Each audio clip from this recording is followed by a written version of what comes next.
back to Sunshine and Serenity, and today I'm going to take you on a journey with me through some prep work while I'm getting some things ready. I got some greens, I'm doing some zucchini, and just kind of walk you through how I make the most out of my prep work. So if you're ready, come on. Alright, so first things first, I've got two really nice things of greens here that I'm just going to get soaking in the sink. You want to make sure your greens are really good and washed because they tend to hold in a lot of dirt, and you want to make sure that all of that is gone if you can get it all gone. So I'm just going to put them in some water I've already got prepared here. Just kind of dip them in there and let them soak, and then I will do that a couple of times. That way I'm good and sure that they got really clean. Got a nice mixture here. I've got some spinach, some some spinach, some goodness gracious, kale. I can't think today, y'all. Kale. I've also got some bok choy, several different kinds of lettuces, some Swiss chard. So I've just got a little bit of everything, and I'm just gonna get it soaking.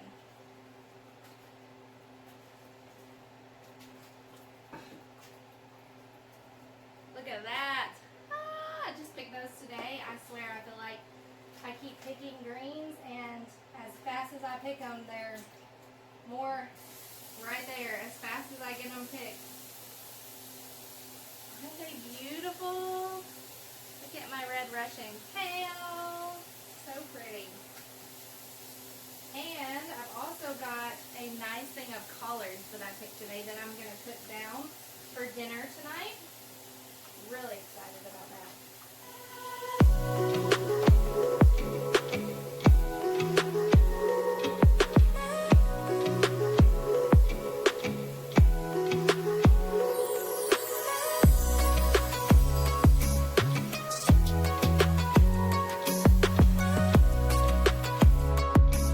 Alright, so those are soaking. Now what I have also been working on is shredding. Sorry, let me get where you can see. Shredding some zucchini. I'm going to freeze this and pull it out as I need it to make zucchini bread. I've got quite a bit more zucchini to do here, and that way I can make the most of my harvest and the things that I pick up from the store.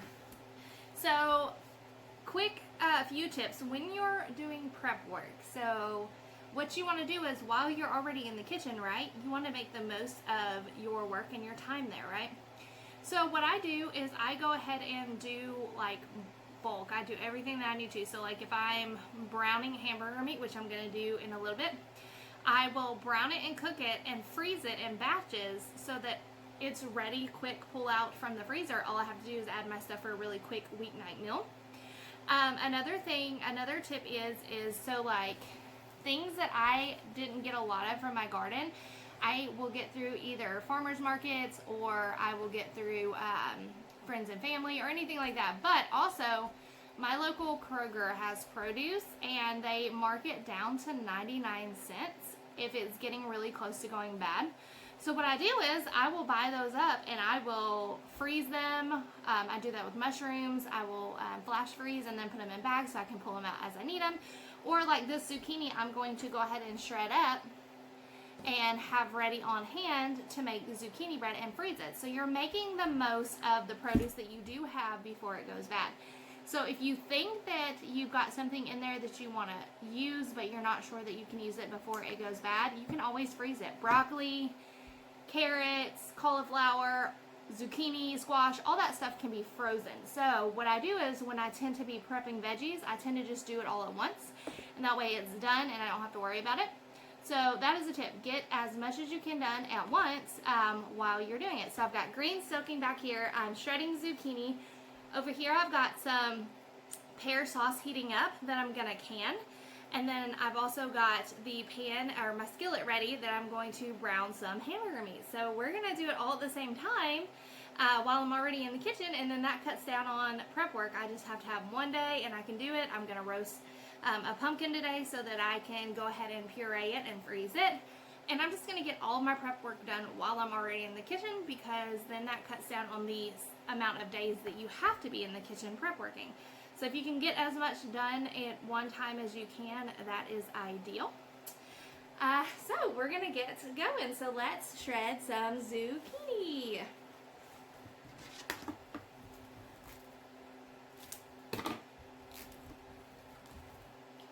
And another tip, there we go. And another tip is these end pieces, or anything like the ribs from Swiss chard, your collards, your lettuce, anything like that, I save and I freeze all these bits, because what I do is when I go to make and can my bone broth, which you saw some of that in my Canned Good clip at the beginning of the video, when I go to can my bone broth, I just throw all those extra veggies in there, and you're getting those nutrients from that, and nothing's going to waste. So that is great, because I'm all about not wasting anything. If it can be used, we try to use it some way. So we're just going to shred some zucchini. So what I do is I just shred it, and I'm actually reusing these little containers. So if things can be reused, we reuse them around here. So these are some things that my mushrooms came in that I froze all of my mushrooms from. I just washed these out really good, and I just reuse these to wrap up my zucchini and freeze it. And then once I get these good and kind of flash frozen, I will then take a Ziploc bag and slide them into Ziploc bags so they're a little more organized, and I don't have to worry about them falling over in the freezer or anything like that. And one thing I would say is, if you don't have a freezer, it is a great investment. It is definitely worth it, because we freeze so much that we don't can. And it's good to have, that way you can stock up on meat when it goes on sale, or if you want to buy a cow. We bought a fourth of a cow this year. And so it's always great to have the extra freezer space. So I would highly encourage you, if you don't have a freezer, to definitely get one. It is a well worth it investment for sure. I don't know what I would do without my 4 freezers. We have 2 stand-up freezers, and then I have a fridge freezer in the house, and I have another fridge freezer with my other stand-up freezers. So yeah, definitely well worth it, because we're able to stock up and store things long term when they go on sale, or when we're able to get them really at good prices. So definitely a good investment there. Alright, so I'm going to get the rest of this zucchini shredded and packaged, and I will be back. About 6 of these. So what I am going to do is I will stick those in the deep freezer, and I will wait till they're pretty good and you know, flash frozen, and then I will stick them into Ziploc bags. So I have discarded all my extras here. So this is the zucchini that I cut, and then I've got some onion tops that I cut off my onions today to help the bulbs grow bigger, that I have planted, and we don't really do like green chive onions. So I threw them in here, and this is what I will use when I make some more bone broth. So I guess tip number 2, I think I'm on 2.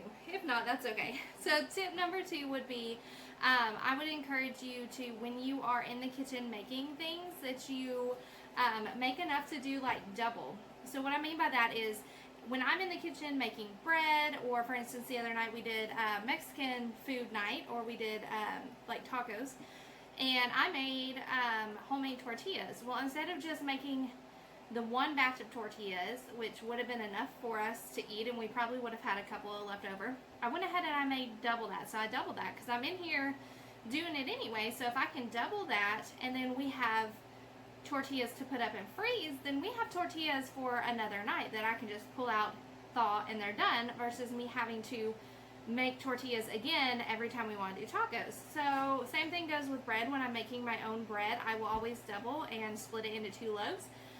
Same thing with like zucchini bread or anything like that, because I'm in the kitchen making it anyways. We're gonna eat it, and if what we don't eat, we can put in the freezer. And so it just makes sense, because you're in the kitchen doing it, so might as well do it double, and then you don't have to do it again the next time you want, you know, tortillas or taco night or whatever. So that would be my second tip, would be always double what you're doing. So I'm gonna be browning some hamburger meat. I bought 2 3-pound things of hamburger meat that were on sale, And what I'm going to do is I'm going to brown them like a pack at a time, stick them in a Ziploc freezer bag, stick it in the freezer, and that way I have 4 different meals of hamburger meat that I can just pull out, throw in some noodles, some cheese, do taco nights with those tortillas that I have in the freezer, and that way it's just a quick, easy meal night. So when you're doing prep work, always do double it. Just double the recipe. I mean, you're doing it anyways, right? All right, so my third tip would be learn some new skills. So this year was the first year that we did a garden, as I've talked about in previous videos.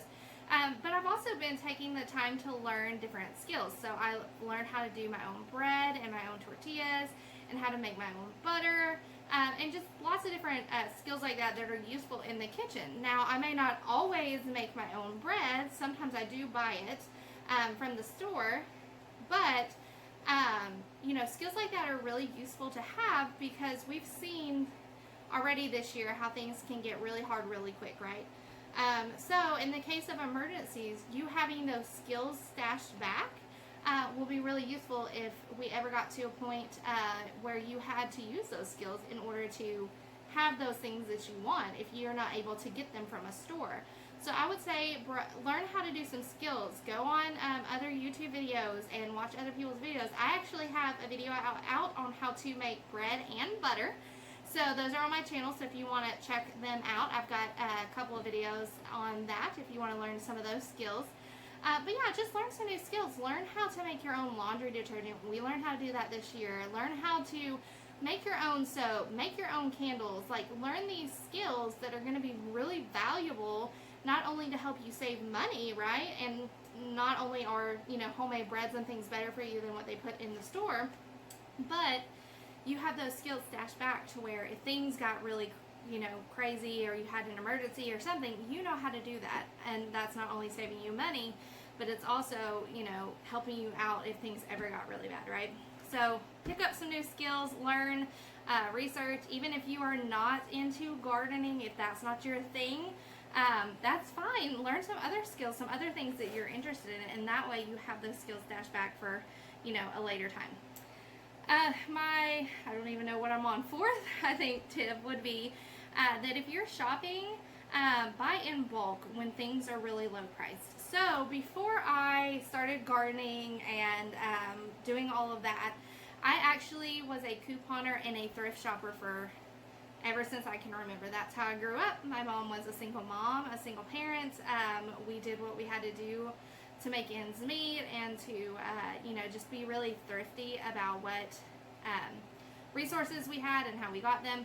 And so to this day, that's still how I shop. I always tell people if I had $1 million and I was the richest person in the world, I would still shop the way that I do because it just makes sense, right? It just makes sense to get more for your money. So I was started an avid couponing back when my husband worked in the oil field in Oklahoma. And when the oil field crashed, we had a really difficult time because he was getting his hours cut, and we were having to essentially relearn how to live off of less, right? Because when you get used to a certain amount, you're living on a certain amount, a certain budget, and then things completely flip the other way. Like, it teaches you real quick how to be resourceful. So I had been couponing, and I still coupon to this day, and as a matter of fact, I did a grocery shopping trip yesterday, and the young man that was checking me out, or was bagging my groceries, he said, "Man, y'all must eat a lot of pasta." And I told him, well, I said, actually what I do is whenever things go to their lowest price, I buy it in bulk so it can last my family 6 months to a year, especially on dry goods and things that have a longer shelf life. And that's true, because if you buy, it may seem like you're buying a lot up front, and it's a good chunk up front. It will actually save you in the long run, because when we have to do homemade pasta, you know, I do my homemade hamburger helper and pastas and things, spaghetti nights, when we have to do those things, rather than me having to go out and buy that when I need it at a full price, what it would normally cost in the grocery store, I stock up on those things when they go, you know, 49 cents a pack, and then those will last us for until they go on sale again.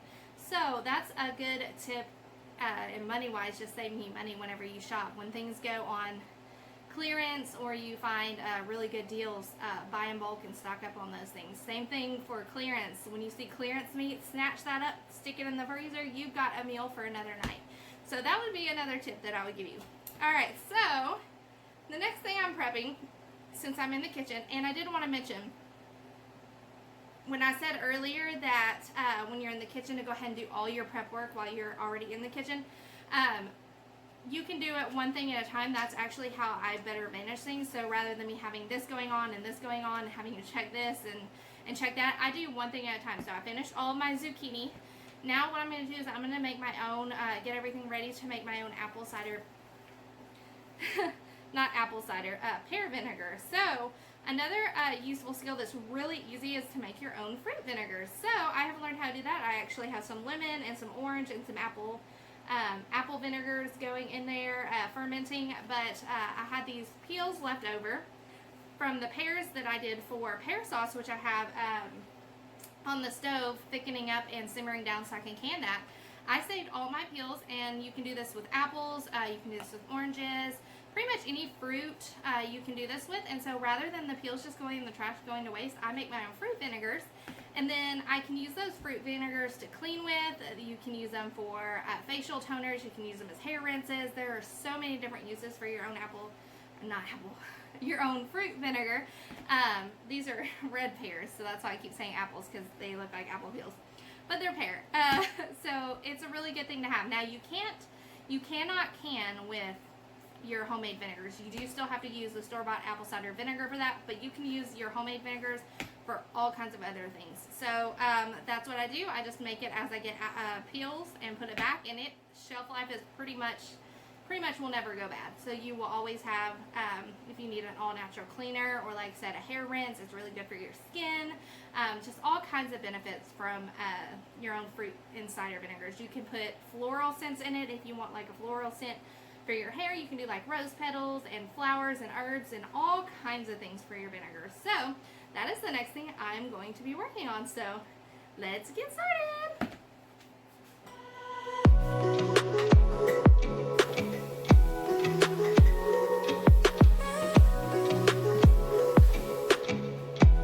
So what I'm going to do this is I'm just going to take one of my mason jars,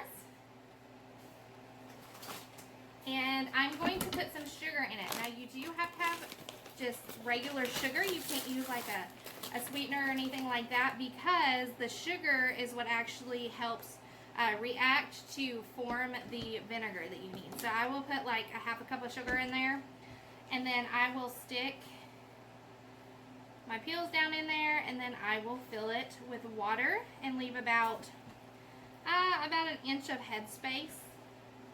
And that way it will have room to react. And actually I may have to do 2 jars of this, so I'm gonna get some water in this, and then we will be right back.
Whenever you get your jar filled and you left like an inch of headspace at the top, is you want to take either a light tea towel, I use light wash rag, that you can still get air through it, right?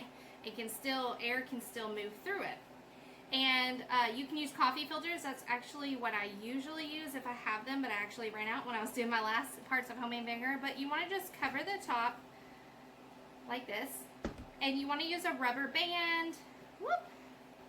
You want to use a rubber band, or I use hair ties, whatever, something that can just stretch over. And the reason I like to use coffee filters instead of like tea towels is because I can write on the top the date that I did it. But since I am doing this on video, I have a video thing of a video date, essentially a video stamp showing me when I did this round of vinegar. So I'm going to get the other jar done with the rest of these pear peels, and we will be right back.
Let them do their thing for about a month, and then I will check on them and see how it's going along.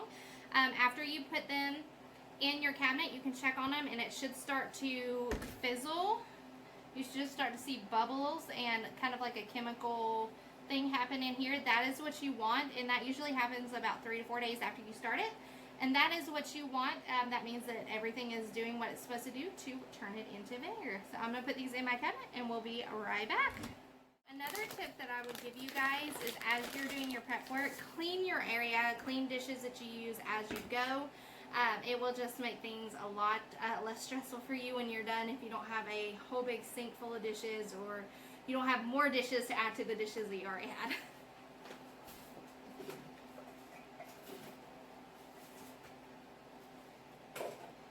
Okay, so now that I've got that ready, and I've still got my applesauce simmering over there on the burner, so I've got it simmering. The next thing I'm going to do is I'm going to actually prepare some things for dinner. So we're doing a roast chicken in the oven, and I use this really great. If you don't have one, they are amazing. This was actually given to me from someone that didn't use it very much. But these are clay cookers. This is a Rompertomp.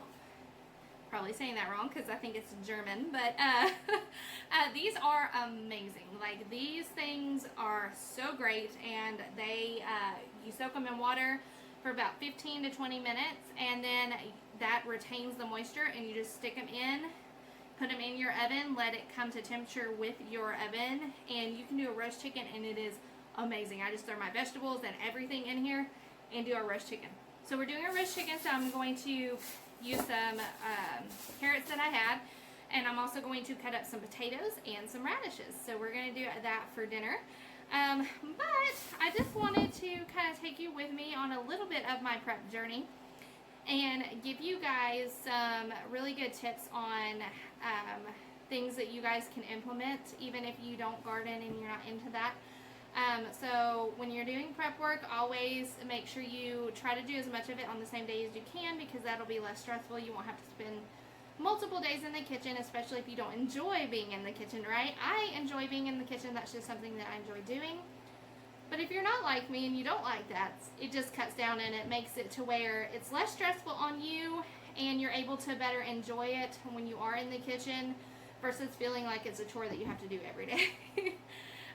Another tip, again, when things go on sale, things are clearance, buy in bulk. That way you can stock up, especially on things that your family eats and you know you will use. That way, whenever you have to use it, you don't have to go out and spend, the full amount of price that it would be for that item. You already have it on hand. Another tip is when you're in the kitchen making things, like if you're making bread or tortillas or desserts or anything, double your recipe. Make 2 of those, and then that way, whenever it comes time to eat another meal that's the exact same, you've already got the prep work done, right? Because you've already done it. And then I guess my last tip would be just learn some skills. This is a very crazy, chaotic time, right? It's a very uncertain future. We're not sure, what will happen from day to day in life in general. And so it's always great to be prepared, right? So even if you don't use those skills on a daily basis, you don't enjoy doing your own stuff, at least learn the skills, so that way if something ever happened and you needed to use it, you have it, right? So stick it in that back pocket for a later date, and that way you have it done. So other than that, I'm going to spend the rest of this time getting everything done. I'm going to do some canning, get stuff done, but thank you as always for joining me on this journey. I appreciate each and every one of y'all, and I hope you guys have a blessed rest of your day and rest of your week and weekend, and stay safe, and until next time, friends. See ya.